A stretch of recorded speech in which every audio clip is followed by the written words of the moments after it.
collègues. En ces temps de restrictions budgétaires, l'art et la culture sont également invités sur les devants de la scène médiatique, où l'inquiétude de bon nombre d'associations culturelles se dévoile dans les lignes de la PQR et bien au-delà.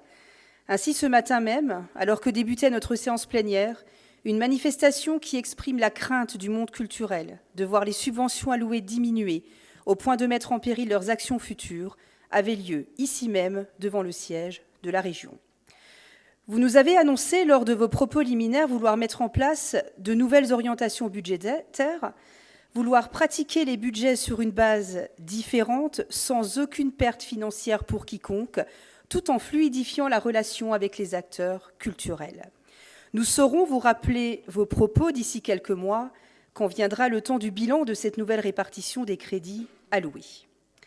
À l'heure où des choix s'imposent, vous nous proposez dans ce rapport d'évoquer la mise en œuvre du 1% artistique en Grand Est avec la création d'un comité artistique.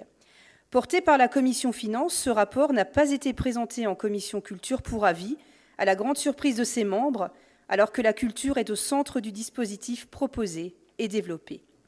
Soit, c'est donc avec la plus grande attention que je me suis penchée sur ce rapport.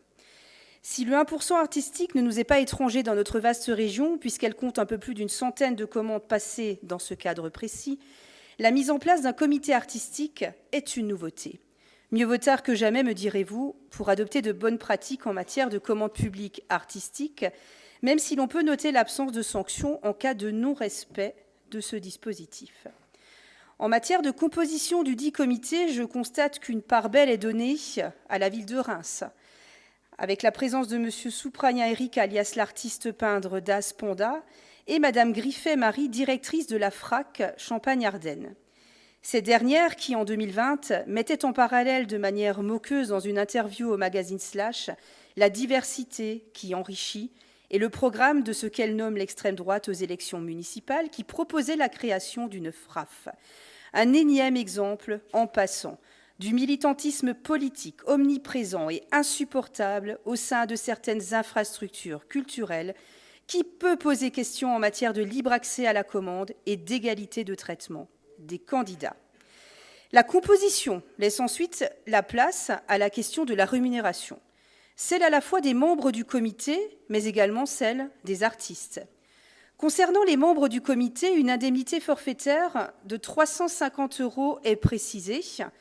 Ainsi, si l'on rajoute les 80 € de majoration kilométrique, un membre du comité se verra verser 430 € par réunion, à raison de 2 réunions minimum dans le cadre d'un marché inférieur à 30 000 € et 3 réunions pour tout marché supérieur.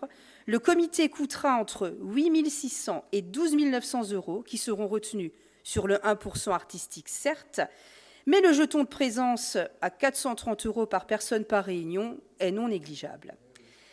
Concernant les artistes consultés, vous ne mentionnez à aucun moment de montant forfaitaire, alors que les artistes ayant présenté au comité artistique un projet non retenu reçoivent une indemnité. Pouvez-vous nous apporter des réponses concrètes à ce sujet? Merci.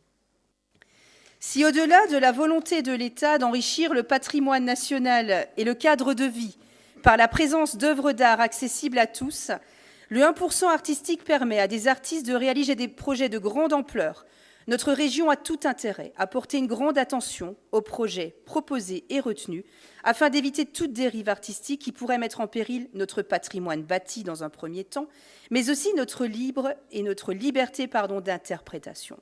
En ce sens, quelles seront les limites du comité de sélection? Si l'art se veut vecteur de compréhension de notre quotidien, l'art ne peut devenir vecteur de militantisme sur les grandes questions sociétales. Or, nous avons de nombreux exemples de détournement de l'art à des fins militantes.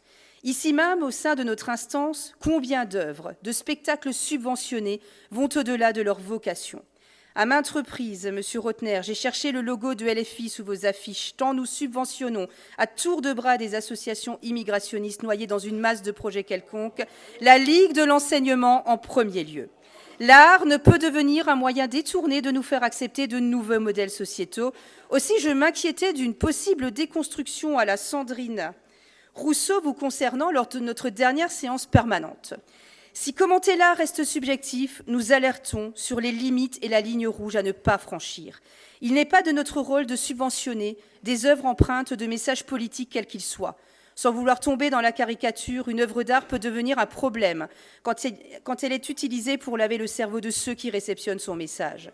Nous sommes hélas habitués à certaines décisions prises ici qui mettent en avant le wokisme, un féminisme radical, l'écriture inclusive entre autres. Et il faut rappeler votre dernière pépite, Monsieur Rotner, la subvention du film de François Descraques, Le Visiteur du futur, qui propage une vision erronée et catastrophiste du nucléaire.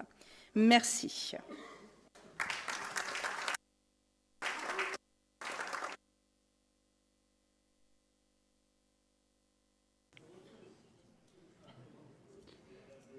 Madame Ritz, je suis très heureux d'occuper le banc que j'occupe.